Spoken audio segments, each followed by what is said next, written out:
Tell me this, why does this show exist?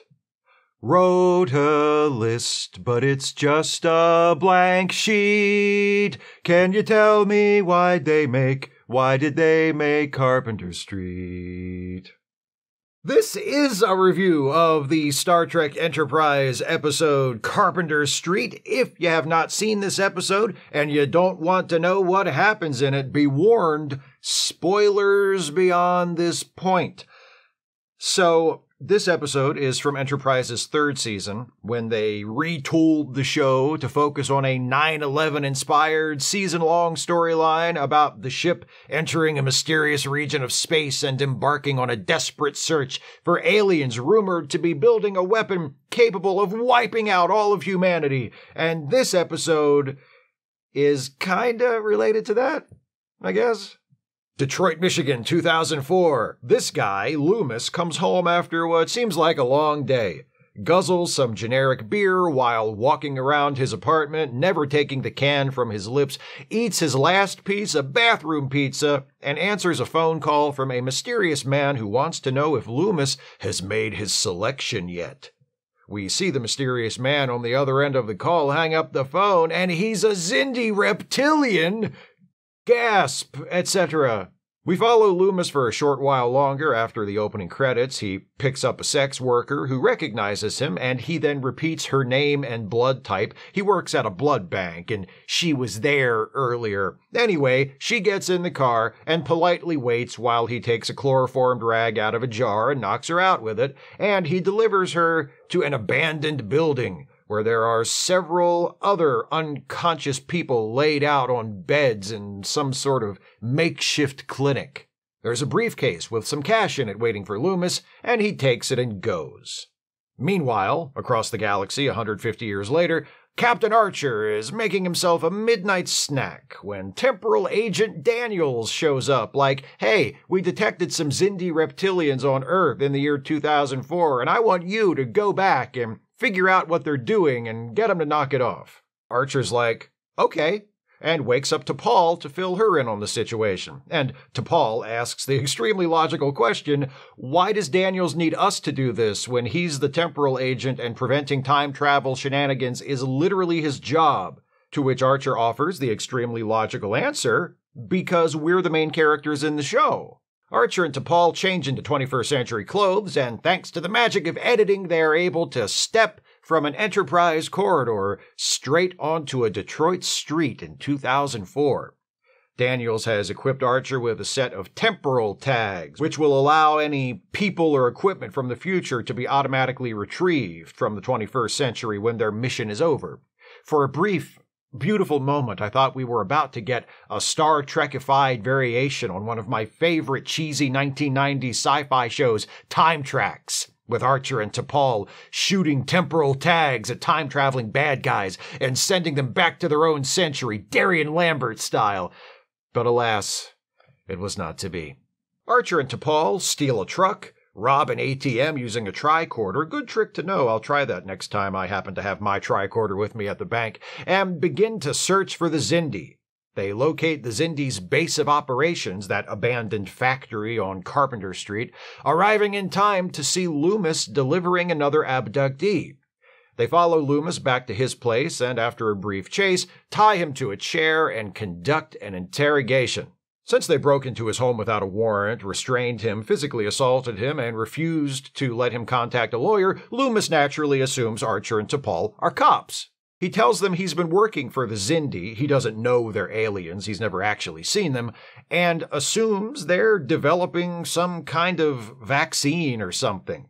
When T'Pol points out that legitimate medical research doesn't usually involve abducting people or take place in an abandoned factory, Loomis is like, well, maybe they're terrorists. I don't know. Anyway, they hired me because I work at a blood bank, and they need someone with each blood type, and they're paying me $5,000 per person. So now that I've helped you, can I go? Archer comes up with a plan. He will pretend to be Loomis's newest abductee in order to get inside the Xindi facility. On the way there, Loomis is hungry, so they stop at a drive-thru so he can get a burger. Archer gets one too, but I guess he's saving his for later because Loomis is the only one we see eating. Vegan T'Pol abstains. They get to the Xindi factory. Loomis dumps Archer on a bed. Archer pretends to be unconscious while some Xindi come in and take a blood sample. Then, once they're gone, he gets up and starts snooping around. He discovers that the Xindi are working on some kind of biological weapon, a virus that they are apparently modifying to attack humans based on blood type. That's why they needed one of each. Archer shoots, the Xindi shoot back. One of the Xindi grabs the virus and makes a run for it, and Archer gives chase. In the car, Loomis surprises T'Pol with a switchblade, but she stuns him with a phaser blast and gets out to help Archer. Eventually, there's only one Xindi left, and he's got the virus, and he's up on a roof near a big fan, and the idea is he's going to throw the virus into the fan, and it'll get blown all over the city. And since it's already been coded to affect 6 of the 8 human blood types, it'll cause some pretty catastrophic damage to 21st century humanity. But that doesn't happen because Archer shoots him and then grabs the cylinder containing the virus before it can roll into the fan. Archer, T'Pol, the stunned Xindis, and all their equipment return to Enterprise, while back in 2004, Loomis gets arrested by the real police, all of whom then immediately drive away from the crime scene where they just discovered evidence of an illegal medical experiment involving 6 missing people. The end! How is it that the producers of a Star Trek series, even a fairly mediocre one like Enterprise, can create a completely imaginary future world full of spaceships and aliens, and it's fully immersive, and I never question it for a second while I'm watching the show, but then they do an episode like this that takes place on planet Earth in the same era in which the show was actually being produced, and I don't believe it for a second. From the first time I ever watched this episode, back when it was originally broadcast, I've found it to have an uncanny quality that is difficult to articulate. Its 2004 set scenes, which account for the overwhelming majority of the episode, feel inauthentic. And I still struggle to put my finger on why that is. There are so many details that just feel wrong. In the first scene, Loomis walks into his apartment, goes straight to the fridge, grabs a beer, takes 3 or 4 big gulps from the can as he crosses the room, goes straight into the bathroom where there's a pizza box on the sink with one perfect slice of pizza in it. It just doesn't feel right. And of course, I know intellectually that I'm watching an actor on a TV show, but in the moment, watching the episode, it doesn't feel like I'm watching a real person living a real life. And that sense of inauthenticity recurs throughout the show. At the drive-thru, when Loomis orders a combo and Archer orders a burger for himself with nothing to drink, and then we don't see him eat it. The ending with Loomis being arrested by cops who all immediately leave the crime scene in a hurry, like they're trying to get to McDonald's before they stop serving breakfast. I'm sorry that I can't describe it any better than I am, but I don't know how else to say it other than I just don't buy it.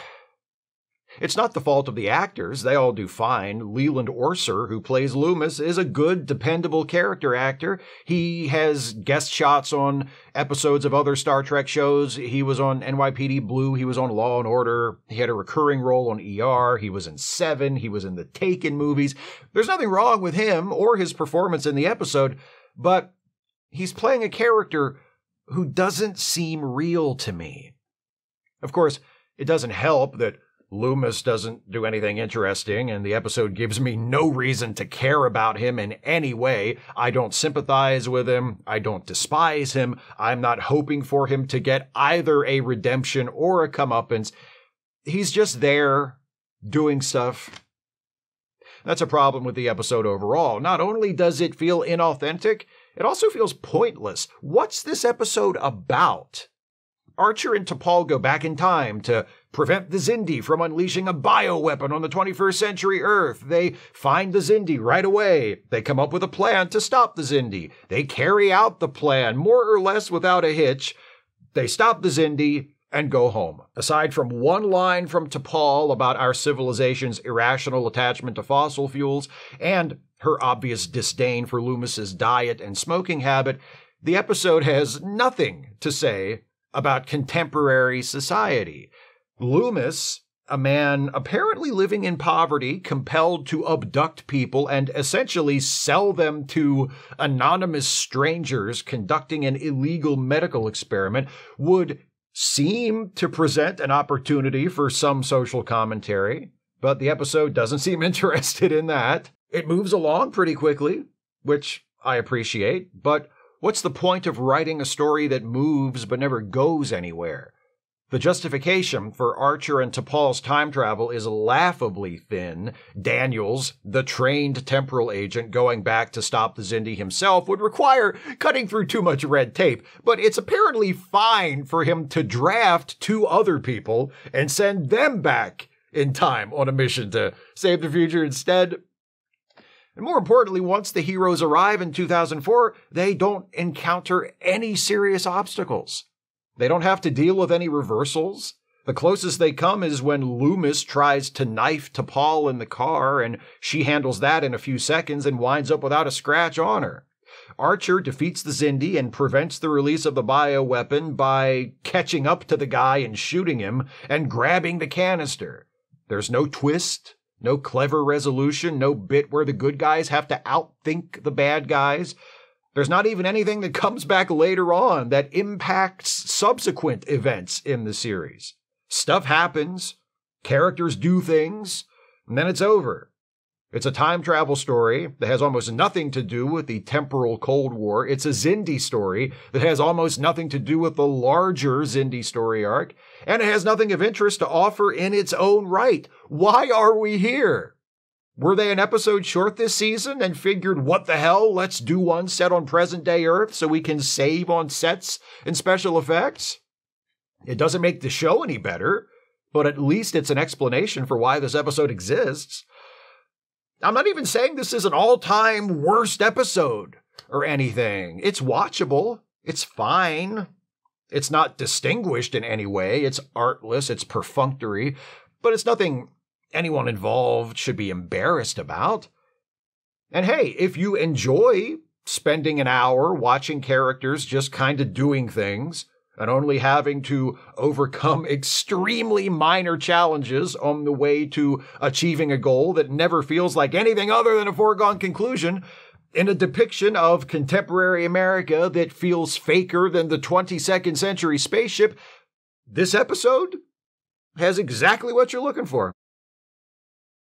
Those are my thoughts on Carpenter Street. What do you think of this episode?